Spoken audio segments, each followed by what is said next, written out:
नमस्कार. आज आपण आलो आहोत डोंगरगाव येथील प्रगतशील शेतकरी श्री सुनील आव्हाड सर यांच्याकडे. तर सुनील आव्हाड सर यांनी ह्यावेळेस आपला टरबूजाचा प्लॉट घेतलेला आहे. तर ह्यावेळेस त्यांनी आपले औषधं वापरले आहेत सागर सोल्युशनचे, जे आपण सुरुवातीपासून त्यांना सजेस्ट केले होते. तर या औषधांचा काय फरक आत्तापर्यंत त्यांना जाणवतो आपण त्यांच्याकडनं बनवून स्वतः आपण त्यांच्याकडनं ऐकूया.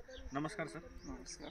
तर जसं आता तुम्ही कुठली औषधं वापरले, काय फरक तुम्हाला इतर वेळेसपेक्षा तुलनेत जाणवतोय त्याची आम्हाला थोडी माहिती द्या. इथून मागं मी भरपूर औषधं वापरले, पण त्याच्या तुलनेमध्ये यांचे रिपोर्ट खूप सुंदर आले आणि ते ड्रिप न दिल्याच्या नंतर 4-5व्या दिवशी त्याचे रिपोर्ट डोळ्याने दिसायला लागले. मला वेलीची वाढ होणं, वेलीची सक्षमता, वेलीमध्ये ताकद, या सर्व गोष्टी त्याच्यात आढळून आल्या. आणि थंडीच्या दिवसामध्ये 15 ते 20 दिवसाच्या आतमध्ये एवढी वेलाची ग्रोथ होणं शक्य नाही दुसऱ्याच औषधानं. या औषधानं खूप ग्रोथ चांगली झाली.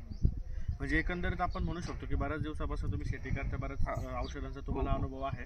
पण यावेळेस ज्यावेळेस तुम्ही सागर सोल्युशनची औषधं वापरले त्यावेळेस तुम्हाला जी वाढ पिकाची झालेली पाहिजे त्या अपेक्षित वाढ झालेली आहे. बाकी सगळे रिझल्ट पण तुम्हाला तुमच्या एकदम अपेक्षित वाढ झाली. आणि त्याच्या मुळांना जी सफेद मुळांची वाढ होणं, हे होणं, हे खूप चांगल्या प्रमाणात झालं त्याच्यावर. इथून पुढे प्लॉटला तुम्ही सागर सोल्युशनची औषध पूर्ण वापरणं, शेड्यूलच कम्प्लीट करणं त्याचं. धन्यवाद सर.